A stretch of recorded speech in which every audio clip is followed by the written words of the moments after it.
studying, and most importantly keep reading the chapter. The more and more you read the chapter, you will be thorough with the content of it. Right? And whatever question from wherever it is asked, you will be in a position to answer it. So in our last video, we started with the second chapter of Beehive book, The Sound of Music, and we had done the first part of it. Today we are going to deal with the second part of the chapter. The name is The Shehnai of Bismillah Khan. I hope you all are familiar with the name Bismillah Khan. Yes, he is the famous Shehnai player. Okay. Now in this chapter we will be learning about the history, some little bit of history, how Shehnai came into existence, and then how Shehnai was brought to the international platform, national, international platform from temples and marriages. Celebrations like marriages and other religious celebrations and temples, how Shehnai came to the national and then on to the international platform, and who was the person to bring Shehnai at these platforms? It was Ustad Bismillah Khan. So we will be learning about Bismillah Khan's childhood and then other things like what were his achievements and so on. To start with the history of Shehnai, the chapter begins with that Emperor Aurangzeb had banned the musical instrument called pungi. Right? Now pungi was an instrument made out of a single stick, right, with few holes in it. But this instrument was banned by Aurangzeb. Why? Because this instrument created a very unpleasant sound. Music means something which soothes our ears, something which makes us happy. Our emotions can be related to music. So this pungi, it was a very unpleasant producing musical instrument. So Emperor had banned that nobody will be playing pungi at all. Now there was a barber at that time who had an access to the emperor's palace. He would be going maybe to get the emperor shaved or cut his hair, whatever. So he one day thought of changing the appearance of pungi. Right? And in doing so, he became successful in modifying his pungi into this instrument. When he took this instrument to his court and he played it over there, the emperor was very happy. Everybody in the court was attracted with the melodious sound produced by this instrument. So they thought that this musical instrument should be named something different from pungi, because pungi was an unpleasant musical instrument, but this instrument was very melodious.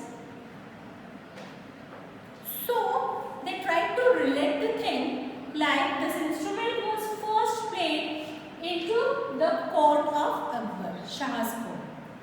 And who had made this, who had played this? It was played by a barber. In Hindi we call the barber as Nai. And this is how these two words were joined, and we got the name for this musical instrument as Shehnai. Right? Shehnai relates to the court of Shah Emperor, and Nai is the one who had revived this pungi into this musical instrument. So that's how Shehnai was renamed.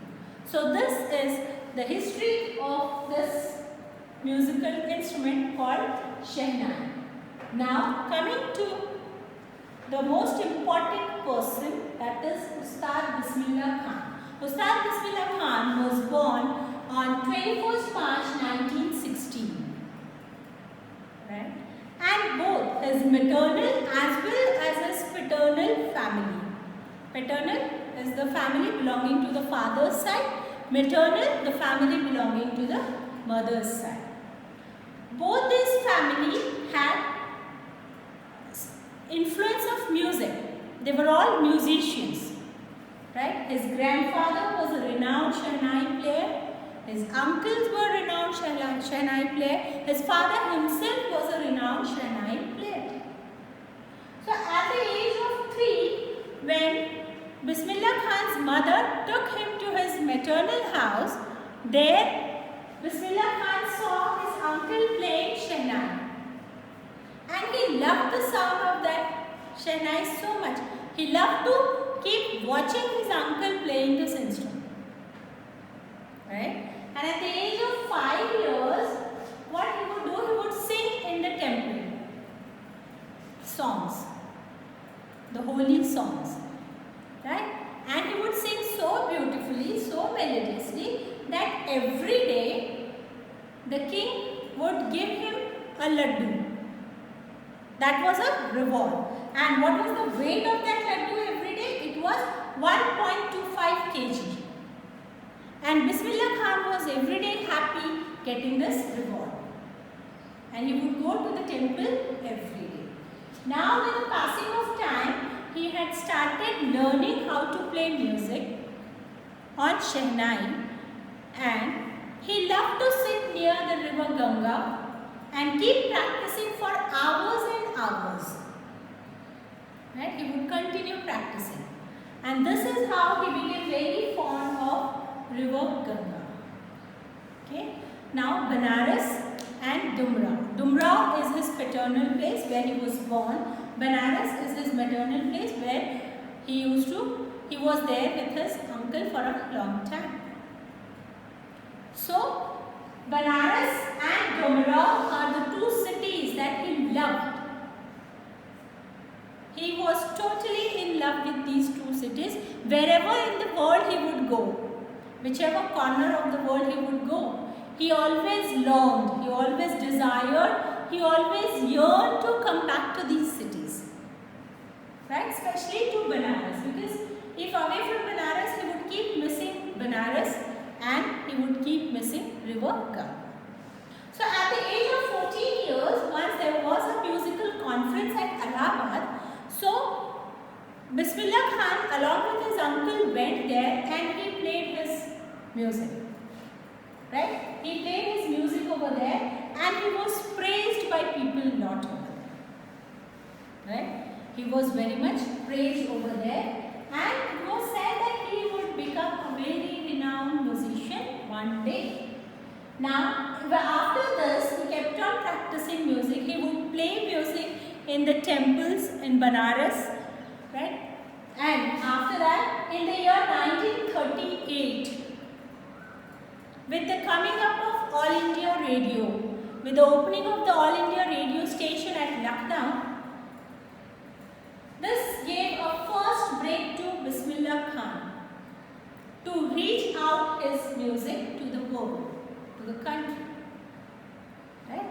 And then this was his first break, and after that he became a musician who could be heard again and again on the radio. Now before this, like I have told you that his father, his grandfather, his uncle, they were all musicians. They all used to play Shehnai. But then Shehnai had only been restricted to temples and to the traditional celebrations like wedding. North Indian weddings are incomplete without Shehnai. Right? But Ustad Bismillah Khan, as he was known later, people also used to call him Khan Sahab. Right? So Ustad Bismillah Khan was the person to bring Shehnai out from temples and marriage functions on the national platform. Right? So in the 1938, that is what first break he got to bring out his talent towards in front of the world. In the year 1947, when the country became independent, so from the Red Fort, he was the first person to play Shehnai from Red Fort.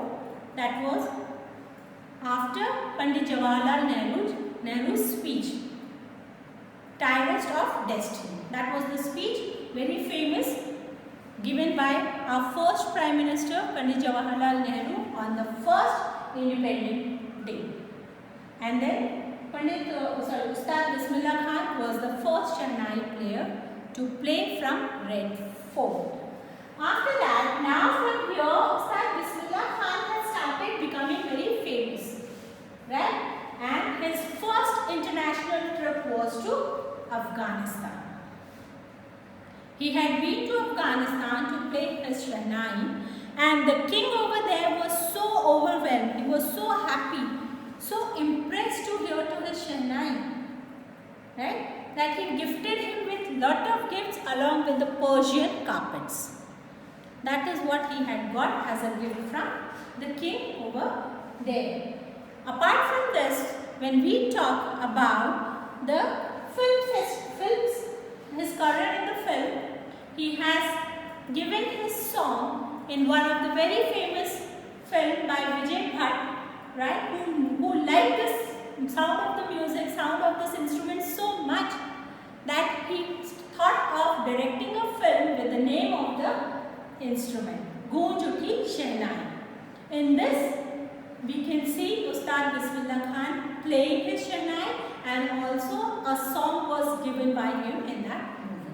And that song became so famous that, like how we have countdowns now, countdown numbers of the song. So same way at that time, this was on the Chartbuster. This was a Chartbuster song, and it was played again and again on any of the musical programs. After this Hindi film, he had done one more Kannada film. The name was Sanadi Uppannam, right? But after acting or after giving music for these two films, Ustad Bismillah Khan realized that the glamour of this industry he doesn't like. He is not made for this glamorous world. So after these two films, which were very successful, he totally left the film industry, right? So this is his career in the celluloid world, in the world of films. Now talking about his performances, he had not only performed nationally, but he had also gone out of the country to perform on international level, and he has performed in Lincoln Center Hall of USA, World Exposition, Cannes Art Festival, and Osaka Trade Fair. So these are the places where he has performed. He has become famous internationally so much that in Tehran there is an auditorium built on his name. The king ordered to build an auditorium, and the name of the auditorium is Tehran Mosiki Ustad Bismillah Khan. This is the name of the auditorium in Tehran. So after this, he has become so famous, and as he has become famous, but he still longs to come back to his country, to his villages, to his towns, and that is Banaras or Dhura. One of his students, when he had been to USA, he said that I would like to open a music school, and I would like you staying here in US, right, and training the children, teaching the children your music, okay. And he knew that how much Ustad Bismillah Khan loves to be in Banaras, so he said that he would create a replica of the temples over there in US. The exact copy of temples what are there in Banaras, he would create here, he would make here, he would build here in US.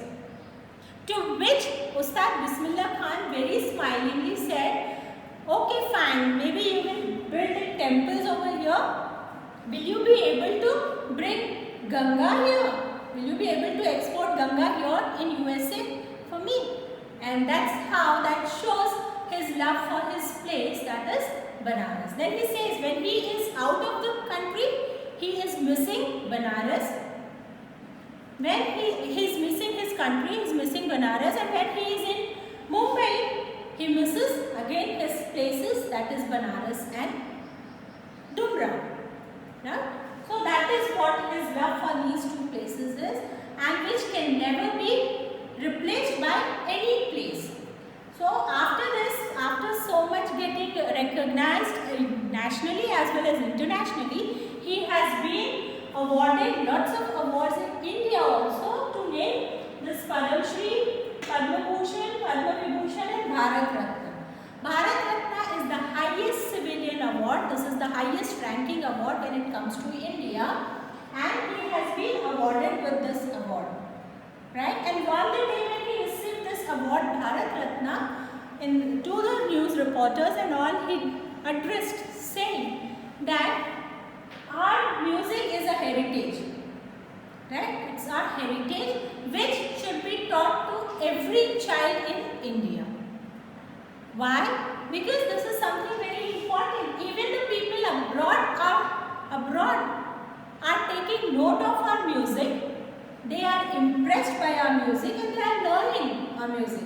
So why not our children? Why not the children of India learn the music? So he says that teaching children music is something very important and it has to be done. Okay. Now if you see the time when he was born, this clearly tells us that it was before freedom. The country was still under the rule of Britishers. And once in the interview, he was asked by a journalist that during the partition, didn't you feel like leaving this country and going to Pakistan along with your family? To which he says that I am a very devout, a strong follower of my religion. I perform namaz for 5 times, but still India is my country. And when I had been to Pakistan once, yes, he agrees, admits that yes, I had been to Pakistan once, and when I was there, I greeted people over there saying namaskar. That is how we Indians greet each other. He is not showing his religion, but he is showing his nationality, and what is that? That is Indian. And he says, when I am here in India, I greet people as salam alaikum. This also shows the secularism of the country. Right? So this is all about him. This is all about the Shehnai of Bismillah Khan. The person has brought Shehnai and raised it to such a level that the simple wooden Shehnai has reached onto international platform, right, and being acknowledged everywhere. So this is the lesson about, we were talking the sound of music. I hope lessons are very clear to you, both the parts of the lessons. Kindly read your lessons again. Any queries, any doubts, feel free to ask me. Until then, goodbye. Thank you.